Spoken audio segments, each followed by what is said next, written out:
दोस्तों, आज इंडिया और ऑस्ट्रेलिया की टीम के बीच पहला वनडे मुकाबला खेला गया और यह मैच बेहद ही रोमांचक देखने को मिला। पहले भारतीय बल्लेबाजों ने अपना कमाल दिखाया और उसके बाद टीम इंडिया के गेंदबाजों ने ऑस्ट्रेलिया की टीम को घुटने टेकने पर मजबूर कर दिया। लेकिन अंत में जो हुआ उसने सभी को हैरान कर दिया। तो ऐसे में आज हम आपको इस वीडियो में बताएंगे इंडिया और ऑस्ट्रेलिया के पहले वनडे मैच का पूरा रोमांचक हाइलाइट्स। तो ऐसे में आप इस वीडियो को अंत तक जरूर देखिएगा और अगर आप भी भारत की टीम के बहुत बड़े फैन हैं तो आप इस वीडियो को एक लाइक जरूर कर लीजिएगा। इस वीडियो का लाइक टारगेट 1000 लाइक्स का है। दोस्तों, आज से भारत और ऑस्ट्रेलिया के बीच 3 वनडे मैचों की बहुप्रतीक्षित सीरीज का आगाज हो चुका है और पहला मुकाबला खेला गया पर्थ के शानदार ऑप्टिस स्टेडियम में। माहौल पूरी तरह से क्रिकेट के रंग में गा हुआ था, जहां इस मैच में भारत के लिए पहली बार में कप्तानी कर रहे शुभमन गिल ने टॉस जीतकर पहले बल्लेबाजी करने का फैसला लिया और यह फैसला सुनते ही पूरे भारतीय डगआउट में खुशी की लहर दौड़ गई, क्योंकि पर्थ की पिच पर पहले बल्लेबाजी करना हमेशा से फायदेमंद माना जाता है। जिसके बाद में भारतीय टीम के लिए पारी की शुरुआत करने उतरे कप्तान शुभमन गिल और रोहित शर्मा, और दोनों पर यह जिम्मेदारी थी कि वे टीम को मजबूत नींव दें। सामने थे ऑस्ट्रेलिया के 2 घातक तेज गेंदबाज मिचेल स्टार्क और जोश हेजलवुड। दोनों ने शुरुआत से ही अपनी धारदार गेंदबाजी से भारतीय बल्लेबाजों को बांध कर रखा। पहले 5 ओवरों तक स्टार्क और हेजलवुड ने एक भी ढीली गेंद नहीं डाली। उनका हर बॉल बल्लेबाज को सोचने पर मजबूर कर रहा था, क्या इस गेंद को खेलने लायक है। गिल और रोहित दोनों बेहद संयमित अंदाज में खेल रहे थे। सिंगल डबल लेकर स्ट्राइक रोटेट कर रहे थे ताकि गेंदबाजों पर दबाव बना रहे। पहले 5 ओवर में भारत का स्कोर केवल 18 रन था, लेकिन सबसे बड़ी बात यह थी कि भारत ने अपना कोई विकेट नहीं घुमाया था।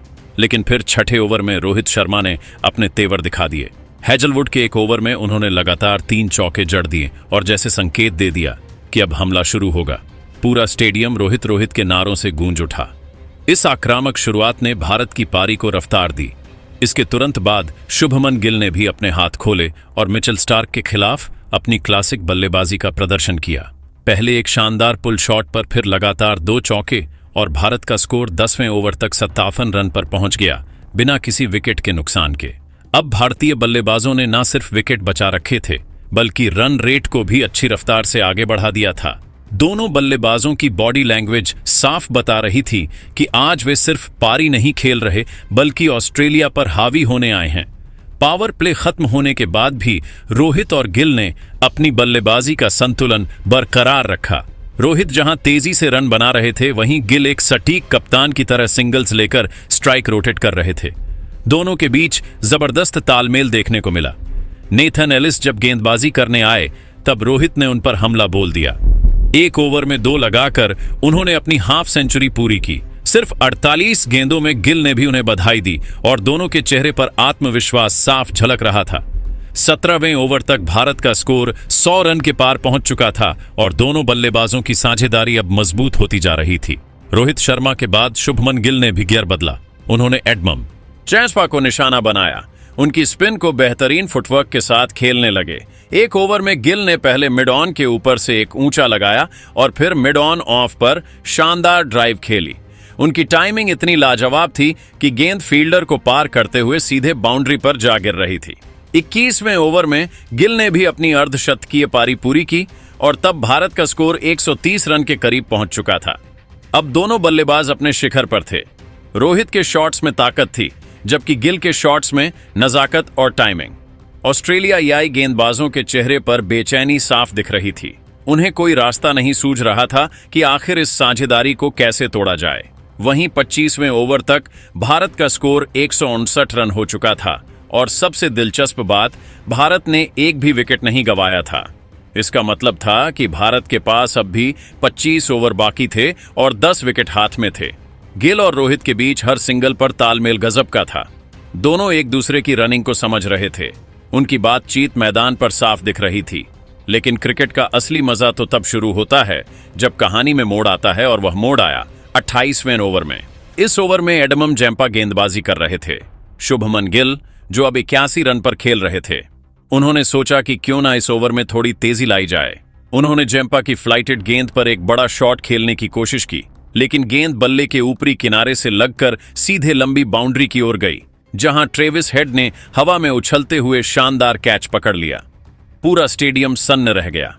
गिल ने टीम इंडिया के लिए 21 रन की कप्तानी पारी खेली, जिसमें 8 चौके और 2 शामिल थे। अब बारी थी उस नाम की जिसका इंतजार न सिर्फ स्टेडियम में बैठे हजारों फैंस बल्कि पूरे हिंदुस्तान ने किया हुआ था, विराट कोहली। जैसे ही कोहली मैदान पर आए, पूरा स्टेडियम कोहली कोहली के नारों से गूंज उठा। कोहली ने आते ही अपनी पहचान दिखा दी। कवर ड्राइव का वो क्लासिक शॉट, गेंद हवा चीरती हुई बाउंड्री पार कर गई। पहली ही बॉल, पहला ही चौका और माहौल में बिजली दौड़ गई। उधर दूसरी ओर रोहित शर्मा अब अपने शतक की ओर तेजी से बढ़ रहे थे। उन्होंने स्पिनर हो या तेज गेंदबाज, किसी को बख्शा नहीं। 30वें ओवर में ट्रेविस हेड की गेंद पर एक सिंगल लेकर रोहित ने अपना शतक पूरा कर लिया, सिर्फ 52 गेंदों पर। उनका बल्ला अब गरज रहा था। पूरा भारतीय ड्रेसिंग रूम खड़ा होकर तालियां बजा रहा था। यह रोहित का सिर्फ एक और शतक नहीं था, बल्कि यह संदेश था, हिटमैन वापस आ गया है। रोहित और कोहली ने मिलकर भारत को 32वें ओवर में 200 रन के पार पहुंचा दिया। अब सभी को लग रहा था कि रोहित तेज खेलेंगे और कोहली एंकर की भूमिका निभाएंगे, लेकिन जो हुआ उसने सभी को चौंका दिया, क्योंकि विराट कोहली ने भी गियर बदल दिया। उन्होंने स्टार्क की एक गेंद को बैकफुट पर जाकर पॉइंट के ऊपर से चौके के लिए भेजा। फिर हैजलवुड की गेंद को स्ट्रेट ड्राइव से मैदान के बीचों बीच मार दिया। हर एक चौका उनकी क्लास का सबूत दे रहा था। टाइमिंग, फुटवर्क और बैलेंस सब परफेक्ट। रोहित भी पीछे नहीं थे, उन्होंने जैम्पा पर जड़ा। फिर एलिस की गेंद पर 2 चौके। 28वें ओवर तक भारत का स्कोर 250 रन के पार जा चुका था। कोहली और रोहित दोनों बल्लेबाजों ने मिलकर अर्धशतकीय साझेदारी भी पूरी कर ली थी। फिर आया 49वां ओवर और गेंदबाज थे मिचेल स्टार्क। रोहित ने पहले 2 गेंदों पर 1-1 रन लिया, लेकिन तीसरी गेंद थोड़ी शॉर्ट थी। उन्होंने सोचा कि क्यों ना इसे पुल शॉट में बाउंड्री के बाहर भेजा जाए, लेकिन गेंद बल्ले से थोड़ा पहले लग गई और विकेटकीपर जोश इंग्लिश ने शानदार कैच पकड़ लिया। भारत को लगा दूसरा झटका। रोहित शर्मा ने भारत के लिए 129 रन की पारी खेली, जिसमें 14 चौके और 5 शामिल थे। सभी फैंस ने खड़े होकर तालियां बजाई, क्योंकि यह पारी क्लास और पावर का बेहतरीन मिश्रण थी।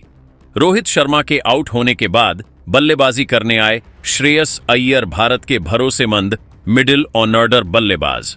अब भारत के पास 10 ओवर बचे थे और स्कोर पहले से ही मजबूत था। विराट और अय्यर ने शुरुआत से ही रनगति को धीमा नहीं होने दिया। कोहली ने हैजलवुड को ड्राइव से चौका लगाया, फिर स्टार्क की गेंद पर मिड विकेट के ऊपर से। इधर अय्यर ने आते ही नेथन एलिस की गेंद पर लगातार 2 चौके लगाए। दोनों ने मिलकर ऑस्ट्रेलियाई गेंदबाजों को रिमांड पर ले लिया था। वहीं 43वें ओवर में विराट कोहली ने सिर्फ 28 गेंदों में अपनी हाफ सेंचुरी पूरी कर ली।